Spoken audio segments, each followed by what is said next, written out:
আরজি কর, এসএসসি এবং south Calcutta law college, এই যে তিনটে বিস্ফোরক ইস্যু, এগুলো কি তৃণমূলকে চাপে ফেলতে পারে ভোটে?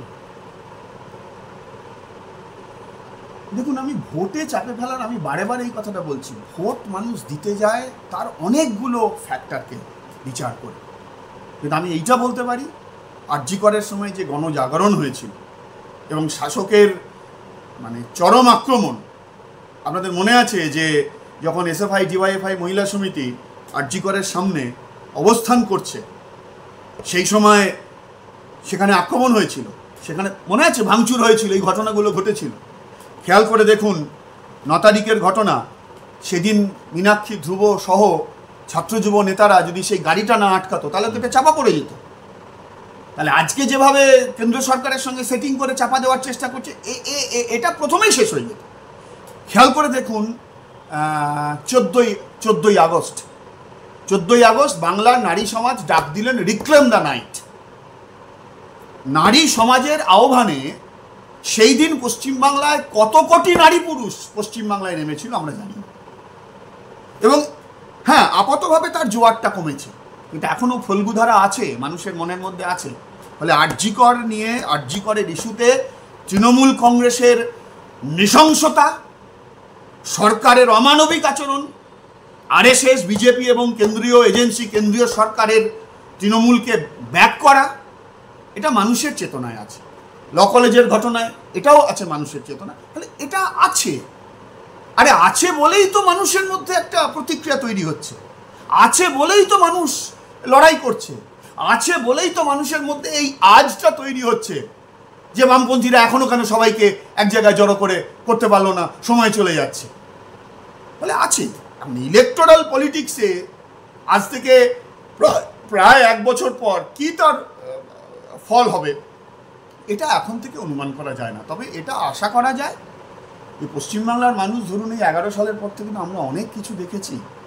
বাংলার রাজনীতিতে অনেক লড়াই ছিল, শহীদের মৃত্যুবরণ ছিল, সংঘর্ষ হয়েছে, কিন্তু বাংলার রাজনীতিতে কোনোদিন হিন্দু মুসলমানের নামে কেউ ভোট দিতে যায়নি।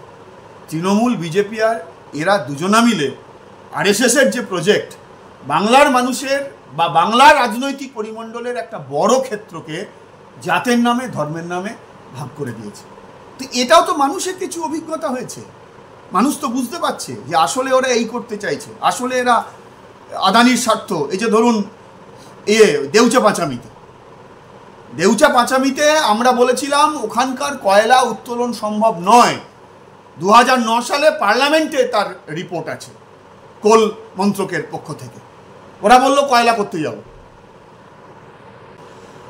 তাহলে দুটো প্রশ্ন এর সঙ্গে সঙ্গে আসে, সেটা হচ্ছে যে লক্ষ্মীর ভাণ্ডার দিয়ে বা এই সমস্ত যে ডোল রাজনীতি হচ্ছে সেটার সুবিধা নিয়ে তৃণমূল ভোটে জিতে যাচ্ছে। তো যদি আপনারা ভোটে লড়তে যান তাহলে এইটা নিয়ে কি বলবেন, লক্ষ্মীর ভাণ্ডার নিয়ে? প্রথম কথা, আপনি এই যে লক্ষ্মীর ভাণ্ডারকে আপনি ডোল বললেন, আমি এই শব্দটার বিরোধিতা করছি।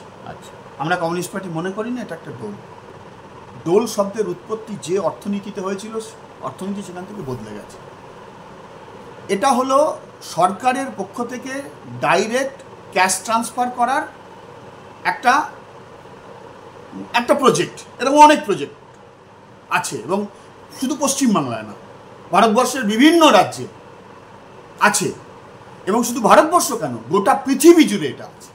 নয়া উদারবাদী অর্থনীতিতে যখন মানুষ হাঁসফাঁস করছে, সেই মানুষেরা যাতে নয়া উদারবাদী অর্থনীতির বিরুদ্ধে লড়তে না পারে এবং এই নয়া উদারবাদী জামানায় যে কর্পোরেটের বেলাগাম লুটপাট হচ্ছে তার বিরুদ্ধে যাতে মানুষ লড়তে পারে, তাহলে ওই একেবারে নুয়ে পড়া দরিদ্র মানুষদেরকে খানিকটা বাঁচিয়ে রাখার জন্য এইভাবে বিভিন্ন ডাইরেক্ট ক্যাশ ট্রান্সফারের প্রজেক্ট চলছে।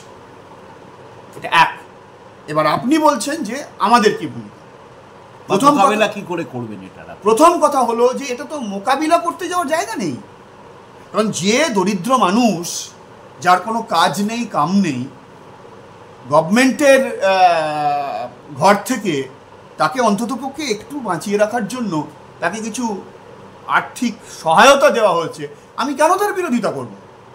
আমরা তার বিরোধিতা করব না, বরং এইটা বলতে পারি যে আজকে লক্ষ্মীর ভাণ্ডার নিয়ে এই প্রক্রিয়া সহ আরও অনেকগুলো বিষয়ে, যেমন আমি এখানে আপনাকে বলি যে এরা লক্ষ্মীর ভাণ্ডার ইন্ট্রোডিউস করেছে, নামটার সঙ্গেও কিন্তু আরএসএস এর ফরমেশনটা খেয়াল করবেন। তো এটা যখন ইন্ট্রোডিউস করেছে এই সময়ে আমি আপনাকে বলি যে বামফ্রন্ট সরকারের সময় শ্রমিকদের যে বিভিন্ন সামাজিক প্রকল্পগুলো ছিল সেই সমস্ত সামাজিক প্রকল্পগুলোকে এটা ধ্বংস করার দিকে যাচ্ছে।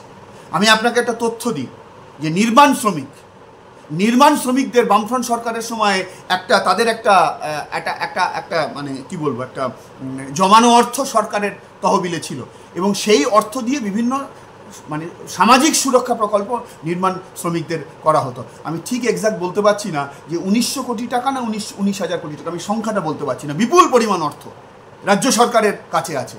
নির্মাণ শ্রমিকদের সেই প্রকল্প, সেই অর্থ রাজ্য সরকার ব্যবহার করছে অন্য জায়গায়। তো যাই হোক, সেটা আলাদা কথা। একই সঙ্গে এদের দুটো মুখ। এবার আমার কথাটা হলো, আমি স্পেসিফিকভাবে এই ক্ষেত্রে আসি। প্রথম কথা, বামপন্থীদেরকে মানুষ সমর্থন করলে, বাম গণতান্ত্রিক ধর্মনিরপেক্ষ সরকার তৈরি হলে পরে শুধু লক্ষ্মী ভাণ্ডার কেন, এই ধরনের সমস্ত সামাজিক প্রকল্পগুলো থাকবে। একটাও সামাজিক প্রকল্পকে বন্ধ করা হবে না। তো সরকারি প্রকল্প তো তৃণমূল কংগ্রেসের প্রপার্টি নয়, এটা তো কালীঘাট থেকে এই প্রকল্প তৈরি হয়নি, এ তো নবান্ন থেকে প্রকল্প তৈরি হয়েছে। দ্বিতীয় কথা হলো, এই লক্ষ্মীর ভাণ্ডার সহ যে বিভিন্ন সামাজিক প্রকল্প নিয়ে আছে, ওই যে আবাস যোজনা, এটা আছে ওটা আছে, 100 দিনের কাজ, এই সব কিছু মিলিয়ে এক্ষেত্রে যে সীমাহীন দুর্নীতি হচ্ছে, সেই দুর্নীতিকে আমরা বন্ধ করব, 2 নম্বর কথা। আর 3 নম্বর কথা হলো যে মানুষের সারা জীবনে সে যদি সরকারি সাহায্যের উপর নির্ভর করে তার গোটা জীবনটা কাটাতে হয়, তার পরের প্রজন্মের পর প্রজন্মকে সরকারি সহায়তায় কাটাতে হয়, তাহলে সরকারেরও সহায়তা করার একটা সীমা আছে। অর্থনৈতিক বিকাশ হবে না যদি কল কারখানা, কর্মসংস্থানের ক্ষেত্র তৈরি না হয়। কর্মসংস্থানের ক্ষেত্র যদি তৈরি না হয়, কৃষক যদি ফসলের দাম না পায়, শ্রমিক যদি তার নির্দিষ্ট মজুরি না পায়, কলকারখানা তৈরি হয়ে সেখানে যদি নিয়োগের ব্যবস্থা না হয়, সরকারি দপ্তরগুলোতে লক্ষ লক্ষ শূন্য পদ পড়ে আছে, সেই জায়গায় যদি নতুন রিক্রুটমেন্ট না হয়, তাহলে মানুষের হাতে রোজগার হবে না, রোজগার থাকবে না। মানুষের রোজগার না থাকলে পরে মানুষের কেনার ক্ষমতা তৈরি হবে না।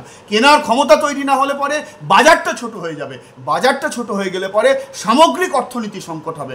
সামগ্রিক অর্থনীতির সংকট হলে পরে সরকারের তহবিলও আর থাকবে না, শুধু ধারের উপর দাঁড়িয়ে থাকতে পারবে না। ফলে বিপন্ন দরিদ্র মানুষের একটু শ্বাস নেওয়ার জন্য এই ধরনের বিভিন্ন সামাজিক প্রকল্প প্রয়োজন।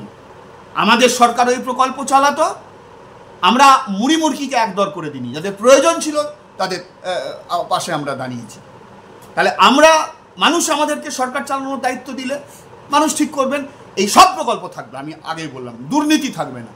আর এটা একটা গোটা জাতিকে বা একটা গোটা রাজ্যের মানুষকে, প্রজন্মের পর প্রজন্মকে যদি সরকারি সাহায্যের উপর নির্ভর করে বাঁচতে হয়, তাহলে সরকারি সাহায্য শেষ পর্যন্ত আসবে না। কলকারখানা তৈরি না হলে, কর্মসংস্থান তৈরি না হলে, মানুষের কাজের জায়গা তৈরি না হলে পরে ভবিষ্যৎটা কিন্তু অন্ধকার। বিজলির ব্যবস্থা না করে শুধু ব্যাটারি কতক্ষণ চালাবে? বিজলি না থাকলে তো ব্যাটারি তো চার্জ থাকবে।